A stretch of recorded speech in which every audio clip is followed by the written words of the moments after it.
Hey folks, thank you again for joining our Sochology series. My name is Madasa Bungish, and today we have a very special guest for you on a super important and relevant topic in today's hybrid world. But before we get started, just a quick announcement. So whether you're joining us from LinkedIn or YouTube, please post your question into the chat, and we'll bring them up towards the end of the session. Now, Rosemary is a product leader who has specialized in software development, agile enablement, and lean methodologies for over 10 years. She's worked across diverse domains, including government, finance, retail, and enterprise. After starting her tech career in the New York City startup scene, she moved into consulting and has spent time with ThoughtWorks and Pivotal Labs London. She's done freelance consulting and training with incubator programs like Startup Bootcamp, done UX research on 4 continents, and has built and scaled businesses for startups and Fortune 500 companies, including Spotify, which, by the way, I'm a huge fan of. Um, Rosemary has been kind enough to join us before in our Product Search Toronto meetups, where she talked about building narratives for product strategy. And today she'll be guiding us through building the product narrative for influencing, presenting to stakeholders in our new hybrid world. The topic of hybrid work has been and continues to be a hot topic, and we as product managers need to develop our skills in order to adapt to this new reality so that we can continue delivering value to our organization and, of course, our customers. Rosemary, we're honored that you could take out the time to join us. Thank you, and over to you. Thank you so much. It's so great to be chatting with you guys again. I love Product Soch and always happy to participate in anything you guys will have me at. Um, Amazing to hear my bio. It's incredible because I think I wrote that a few years ago and now it's coming on 13 years in this business. But Uh, my key lesson and sort of the reason why this topic is really close to my heart is that in those 13 years, I've really come to understand that the most important thing that product managers can do and the skills that we really need to lean in towards developing are all around the building and the disseminating of our product story. And or as I'm calling it here, the product narrative. So, the question that we all want to answer, or that I seek to answer in this presentation, is what does product narrative mean? Like, people talk about it, it's discussed a lot in sort of, um, UX design and discovery and design thinking. But what does it mean to create a product narrative, or what does it mean for your product to have a narrative?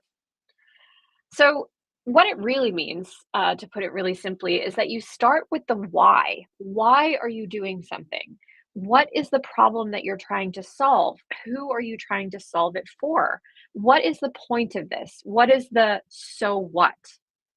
Why should anyone care about your product? And the amazing thing about narrative is that it is a structure and a concept that has actually been around for thousands of years. Um, you look at the first modern novel that was written, which was Don Quixote, and that has a structure in it that has come to be known as the hero's journey. And when you start to understand the hero's journey structure, you start to recognize that it is all around us in everything from a 30-second Super Bowl commercial to the newspaper article that we read to the TikTok story that you might see in your feed. We see this structure everywhere. And the fascinating thing about the hero's journey is that we as human beings are almost genetically primed to lean into the structure because of the way that it conveys information. It makes us care. So the hero's journey is, simply put, a 12-step journey. It starts off with a person in an ordinary world. Something happens to that person. They react in a lot of different ways. Sometimes they resist, then they meet somebody who helps them on their way. They set out, they cross a lot of challenges and hurdles. They go through a transformation and then they come back with a treasure or a solution or a lesson. And we can apply this hero's journey to our own work. So I always try to think about when actually, I was writing a deck this morning. I was like, what is the hero's journey of my dashboard redesign? The dashboard, as we knew it here at Illumin, had been chugging along for 3 years or so. And we realized, not that we realized, but it was like an open secret that, it just wasn't really used very much. It was, a place that all of our users skipped over. So we gathered a lot of information. We formed a hypothesis. We failed and we learned a bunch. We've been through rapid prototyping cycles. We've spoken to customers. We've spoken to stakeholders. We're testing different solutions. We're gathering conclusions, and we've come up with our solution. And the amazing thing is about each one of those steps is that they really map beautifully to the stages in the hero's journey. And so that's really what you want to think about as you are, framing as a product manager your recommendations to your stakeholders. You want to take them on the journey with you. You want to help them understand where where did we start? What happened to us on the way? What were those challenges? What were those gems? What was all the treasure that we picked up along the way that helped us evolve our ideas and our thinking, right? So, this all kind of boils down to backing up the intuition that you have about what needs to change. You get an indication, a little tingle, the spidey tingle.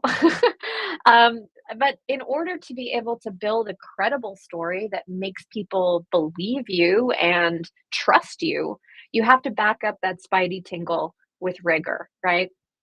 Now, this presentation, I will say, it's roughly 20-25 minutes. I have done trainings on, building product narratives and creation of product strategy and like creating the story. I have done trainings that were like 6 days, full weeks of workshops. So we're really going to be boiling this down to some really brass tacks. So if you're kind of like, wow, this feels oversimplified, it is. But these are the sort of the foundational elements of how you get there. So the first thing is the who. Like, who is the customer? What is their problem? How do they solve this now? Then there's the what, which is the opportunity that you see in the field. The feature or the solution, or simply just an opportunity of users want change. And then lastly is the how. This is the way through all of this learning and research, we feel confident that this is the way forward, the way through the jungle. So, all of this boils down to in order to credibly build your product narrative, you have to go through some type of product discovery. Now, product discovery can look a lot of different ways. It can be a quick, 1 week sprint where you are working with teams and doing a bit of light mapping and testing things on the fly. It can be a 4 week sort of in depth process. It can be a 6 week piece. But at the end of the day, you want to make sure that product discovery always has a clear end date because I've seen teams do product discovery for 6 months at a time. That's not product discovery, that's ongoing research that isn't actually going to help you get closer to delivery. So I think a key mistake that people make in discovery is they let it go on too long. So it's really important to kind of time box your discovery and make sure that you have a clear understanding and outcome of the questions you want to answer. And there's lots and lots and lots of activities that you can do during product discovery. No product discovery that I've ever done has ever really looked the same.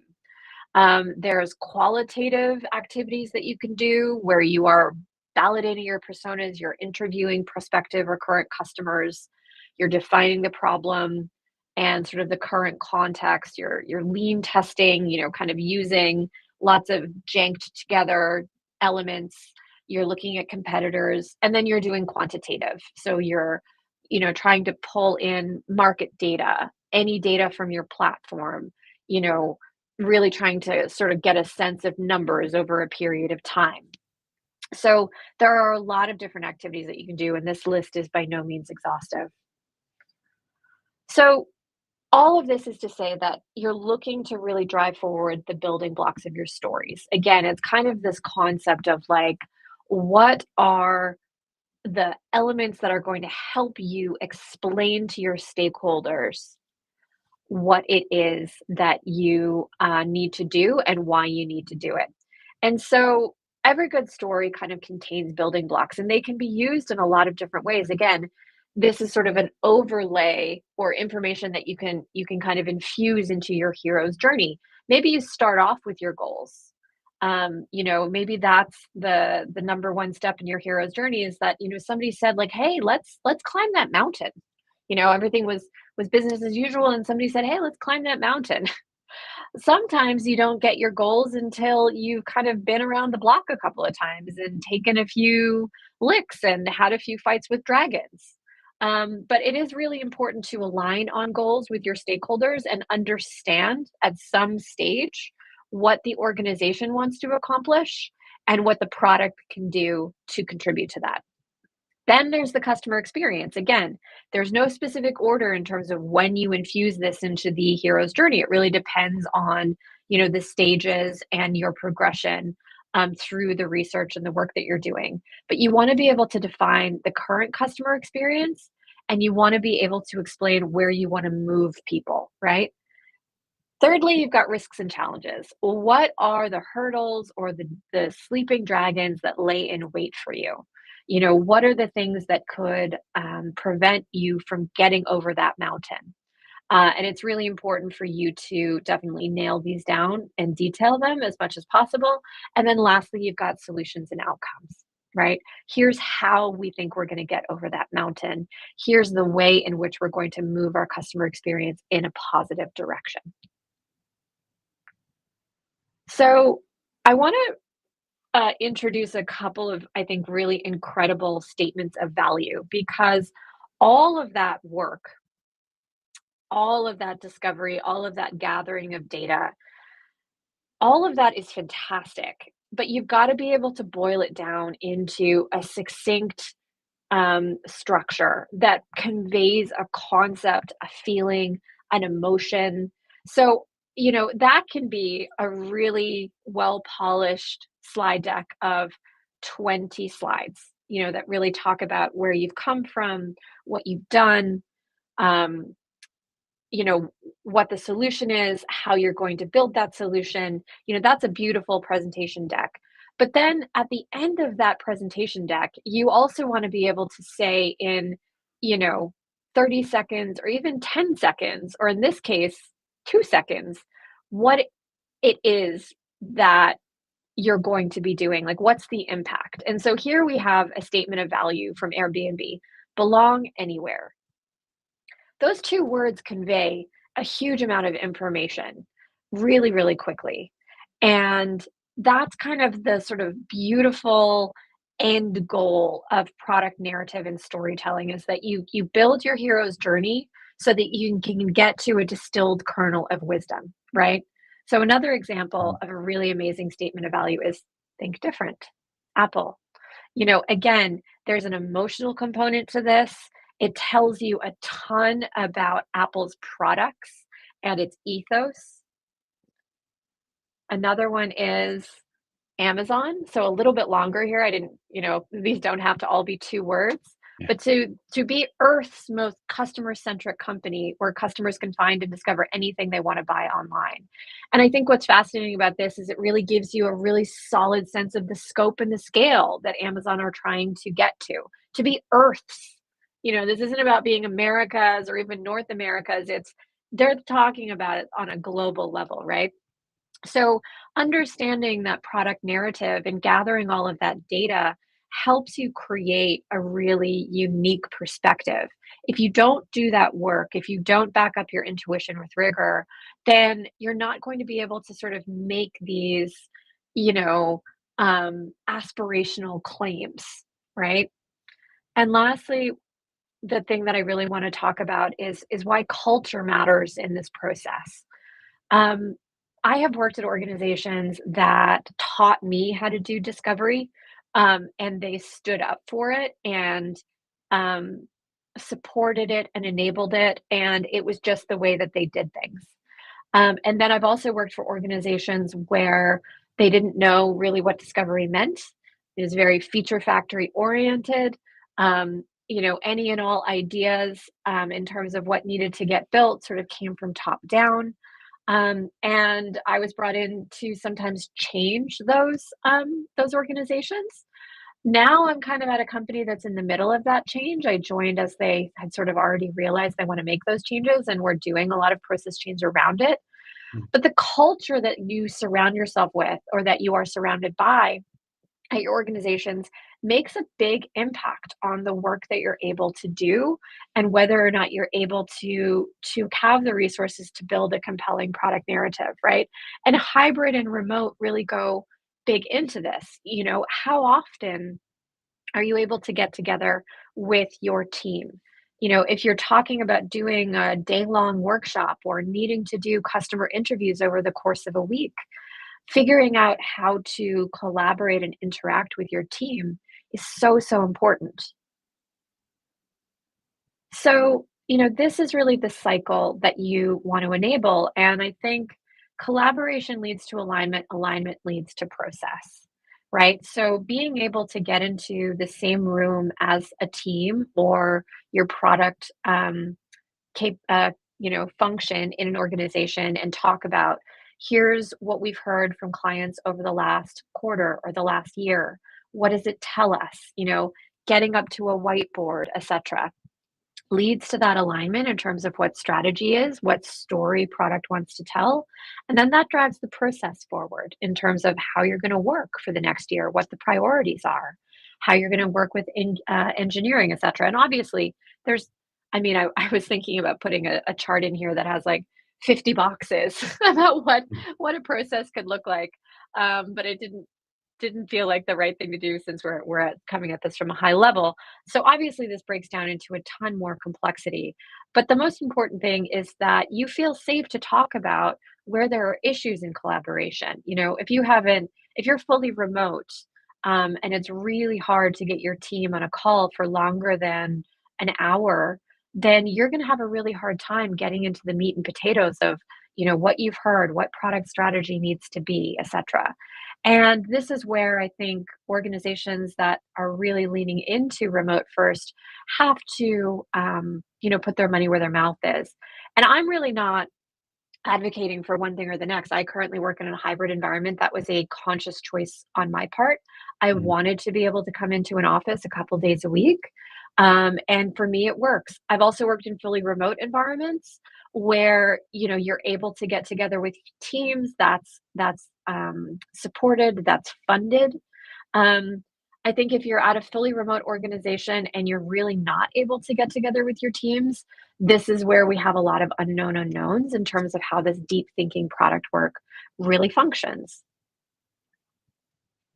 And, the key thing is all about mitigating risk, right? So you've got to ask yourself questions about viability, feasibility, usability, value. This is really where psychological safety and how you interact with your organization and how you interact with the team really comes to bear.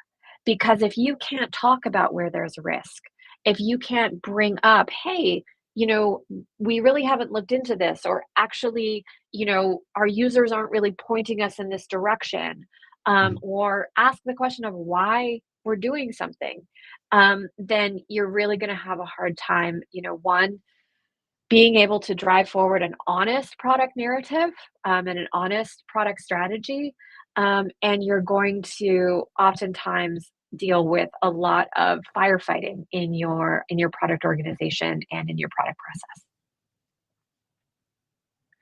So, yeah, this is just sort of a boil up because I really can't say it enough is that the type of work an org allows and supports makes a huge difference. And I've done a lot of teaching and training over my career with product managers and done, product management 101, and I've done, in-depth discovery workshops, um, teaching and enabling those skills. And the thing that happens so often in those workshops is that somebody raises their hand and says, well, my boss won't let me speak to customers, or sales won't let us speak to customers, or marketing won't let us speak to customers.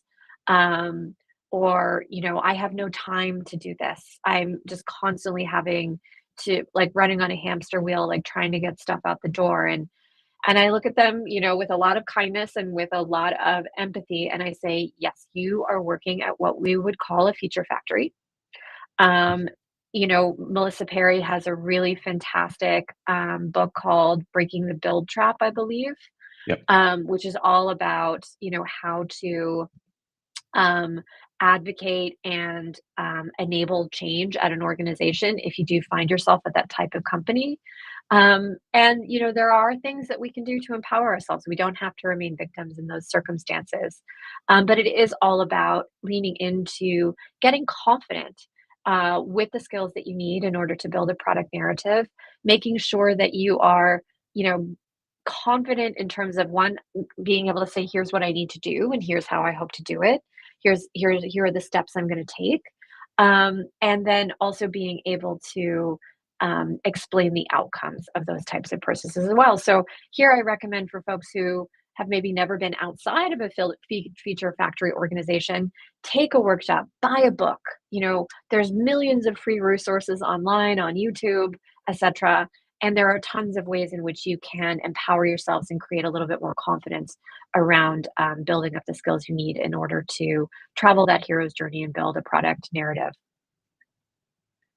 So, um, this is the thing. Like sometimes it is easier to just run on the hamster wheel and just keep your head down and just keep going. The thing that I want to say to folks is that like there is another way. Like, there really is another way out there.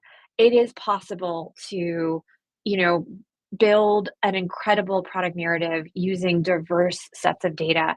And the thing that always astounds me is how, glorious it is to witness a feature or a product in a user's hands that has been built via that practice. It solves problems, it makes people's lives easier, and it creates value for your organization. And that's what we all want to do as PMs. So, while it can feel easier and a little bit more politique to just, keep fighting those fires, um, I promise you the battle is worth it in terms of being able to come out the other side with a process, a practice, and the confidence to build a story that really meets your users' needs. That's it. So I'm really excited to kind of hear questions and see where you guys want me to dig in more. Again, super high level, kind of taking you through that, but excited to hear where we want to dig in more. Okay, awesome. That was fantastic. Thank you so much, Rosemary. Um, yeah, I have a couple of questions. So I Yeah. guess my first question is, let's say you're working in a completely remote environment, and we're talking about the discovery process, right? Yeah. How do you go about doing discovery in a completely remote environment, right? Marty, famously, he talks about when he started product management, his boss said, I won't let you create any products until you went and, visited 15 customers, go on site, kind of live and, breathe their lifestyle or their life, their problems a bit before you understand that, right? And that gets a bit difficult where you have like an hour call with a customer. How can you go ahead and achieve that or be successful in your discovery process in that kind of a situation? It's a really great question, and I think as we navigate, this massive shift that was really instigated by the pandemic, and we're in a very experimental time where most tech teams by necessity went fully remote very, very quickly, and then some organizations have really leaned into that and said we want to stay this way, and then others have said we want you to come back into the office for 1 or 2 days a week. So I think the best place to start is make sure that you understand the key steps of discovery process, and being able to do something like build a discovery plan of like, here are the questions we need to answer, these are the outcomes that we expect to get, here are the things that we need to do. If you aren't quite sure what the process needs to look like, it's darn near impossible to figure out how you navigate that in a fully remote environment, right? So the first thing you Mhm. need to do is you need to make sure that you have some confidence in terms of what discovery looks like. So if you're not there yet, talk to a discovery expert, go find yourself some resources. I think a really fantastic book is It's Our Research. Um, and just make sure that you understand kind of like what a clear discovery structure that meets the needs of your project look like. From there, look at, okay, do we need to do a really big alignment session. Like, do we need to get people on a call for 4 to 5 hours to talk about the goals of this project, who our user is, map out the customer journey? I do that a lot when I'm kicking off discovery. It's usually a full day, day and a half. In those circumstances, depending on the organization that you're working in, you might say, hey, everybody, we need to come together. We need a 2-day workshop just to align on all of this stuff, align on goals, align on persona, align on the customer journey, align on goal like risks and challenges, and then make the plan, and then we can all go off. And I'm a firm believer. When I was at Spotify, we were fully remote, and I would Mhm. always advocate like, hey, can I fly down to my designer for a week in New York or 2 days in New York? Certainly at the start of discovery is like there's a compelling and clear need and value to getting folks in the same room you know and that really tells you a lot about an organization in terms of how much they understand product, and how much they're willing to support it. If you can't get in a room in person, then you've got to prep everybody mentally and say, okay, we're going to do a 2-hour session in the morning, we're going to do a 2-hour session in the evening, we're going to do it the next day, 2 hours, 2 hours. It's definitely a lot more difficult if you're doing some of those heavier, deep thinking sessions remotely. It's not my favorite thing. I Mhm. have ADHD. It's one of the reasons why I picked a hybrid organization to work at. But there are the great news is that we live in a time when there are a ton of collaboration tools that are so much easier to use than when I was first starting out. We've got digital whiteboards, we've got collaboration tools, we've got much clearer video conferencing systems. And so it is possible, but the fully remote discovery is a lot more tiring, for sure. That's just my 2 cents on it. Yeah, awesome. No, that's great. And that, you talked about kind of some of these tools. I remember we like as part of one of my classes, there was a kind of a design exercise where we put prototypes in front of users, but it was the sort of a setting where you had to physically bring in the user and you would sit behind like a one-way mirror and you would observe what they were doing, right? So Yeah, you have to be yeah, physically present there to I see know. what actions they were taking. You don't have to do that anymore, right? You can do that over a variety of tools.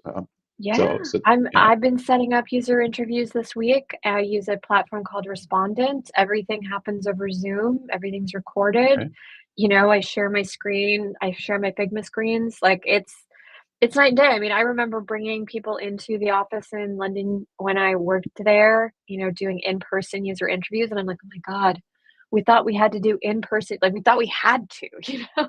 Yeah. And so it is great that we have kind of learned a lot of lessons in terms of, like, when and where is most, necessary for in-person interaction. For me, it's more like internal team alignment, and then so much of the user research now, it's just so good remotely that, like, you're like, "Why would you even think about doing it in person?" So, yeah, I'm it's great that we've come so far on a lot of that, structure and operational stuff. Okay. Yeah. So I did have another question, but it looks like unfortunately we're out of time. Oh, I'm Um, so sorry. yeah, no, that's okay. We really appreciate you joining. I'll just close off by stating that, it's important that we take away everything that Rosemary taught us today, but we also put in the time and effort to develop our skills in order to be better at our craft. So, Rosemary, thank you so much for your time. This was a super insightful session, and Thank we all learned you. a ton. Yeah, and on behalf of our product community and product search team, thank you so much, and thank you to all of you for joining us. And yeah, we'll see you guys in the next one. Thank you so much and have a great day. Thanks. Bye, guys. Bye.